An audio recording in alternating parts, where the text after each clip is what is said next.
Spirit without matter is expressionless. Matter without spirit is motionless. The two have to be integrated if you want to master your life. And that is the quote of the day.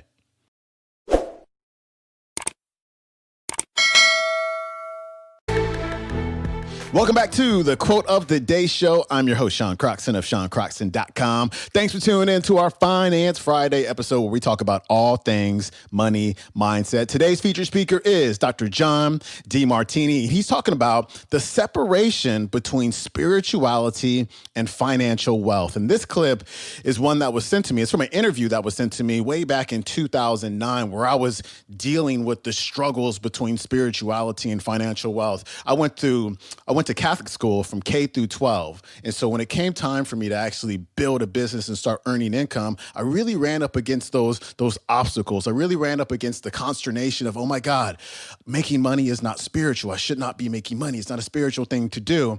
And this recording really helped me a lot. And honestly, it might rub a lot of people the wrong way, but there's a lot of truth in it. And it can be very helpful if you open up your mind to it. I also love the second half of this talk where he's talking about service and how important it is to serve, to get a really big vision, a vision bigger than yourself, and go out there to help others, and you will be rewarded for it. And so here's Dr. Demartini, and I will see you on the backside. Now, how do you address people when they talk about spirituality and financial wealth and how maybe those two things are separate? I mean, you even talk about it in the title of your book. Well, only ignorant people would separate those. The people that have a low value on money always try to think that they're disempowered and they're looking for things outside themselves to guide them and direct them because they're disempowered people. Listen, there's a book of wealth, and I have one of the 400 sets in the world, and it shows very clearly throughout history that the greatest wealth that's ever been accumulated is in the hands of spiritual systems. So the whole crock of that says that you're supposed to be spiritual without money and supposed to be material is evil and all that stuff, it's just a crock of crap. There's absolutely no science behind this, no truth behind it, but the religions have liked to keep people impoverished because they get the cash out of it. So there's no reason for that. Spirit without matter is expressionless. Matter without spirit is motionless. The two have to be integrated if you want to master your life. In fact, let me give you a reason why. Mm-hmm. If you have zero money saved and you all of a sudden earn $1, the value of the dollar is 100%. If you have $10 saved and you earn another dollar, the value of the next dollar is 10%. If you have $100 saved and you get another dollar, the value of that dollar is 1%. If you have 10,000, 0.1%. 100,000, 0.01. Million, 0.001. 10 million, 0.0001.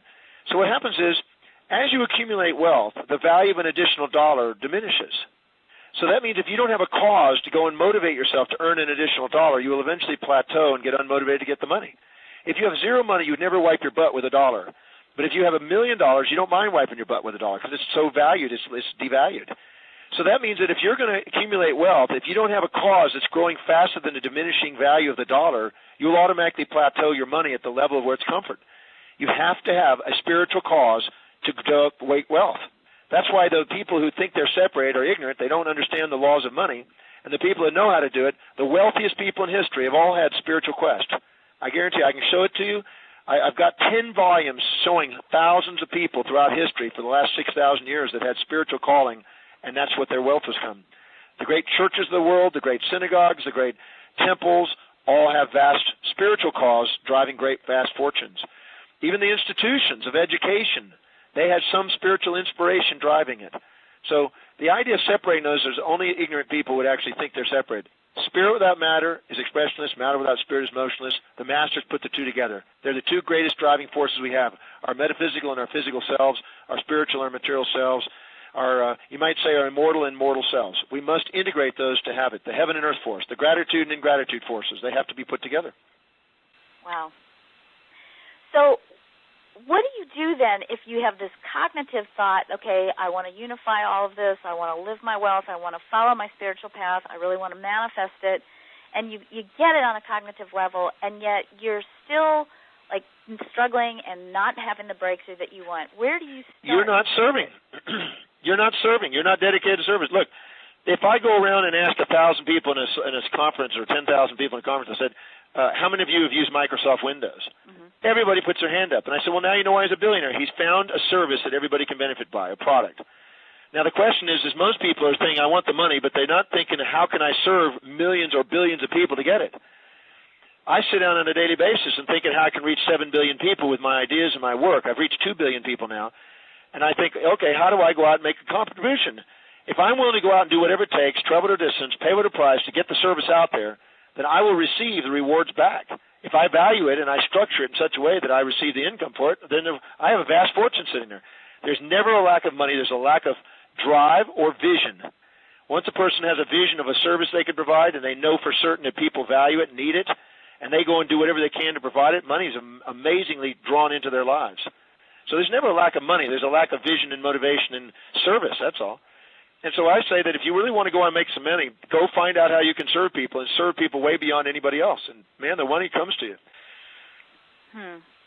I think that's – I think I almost want to, like, push rewind and play that over and over again because I think that really finding that place of service is so key. And I think – probably the most important thing you just said, at least for me personally, and I think probably for a lot of people on the call, is having this big vision, and this big vision that goes beyond, I want to make whatever I need to make this month to get by, and really looking at it. Well, listen, if you're just surviving in your mentality, you deserve to get only that. Mm-hmm. You have to think of something bigger than that. You have to get out of sight. Look, I had a lady yesterday who was I'm doing a training program here on the Demartini method to train it for this region of Africa, because I do training programs. And this lady got up, and she was frightened to get up in front of a speaker. I said, listen, I stopped her. I said, you're thinking about yourself. You're going to live in fear all your life. You're going to live in survival if all you do is think about your little body and your little fear about what people think about you. You have to get a vision bigger than yourself and to get beyond yourself. And I said, now think about what the cause of this audience out there. What do they need? What's the service you're providing? And once she got focused on that, she came really commanding with a beautiful voice and articulated a great message. And she looked at that, she started to cry. She says, wow, what a lesson I got out of that. I said, now you understand. You get a cause bigger than yourself, you won't let yourself get in the way of yourself. But you got to have a cause bigger than yourself. That's why you have to have a spiritual calling to get material wealth. They can't be separated. And if you don't have that, look, I'm inspired by what I do. I'm definitely on a spiritual mission.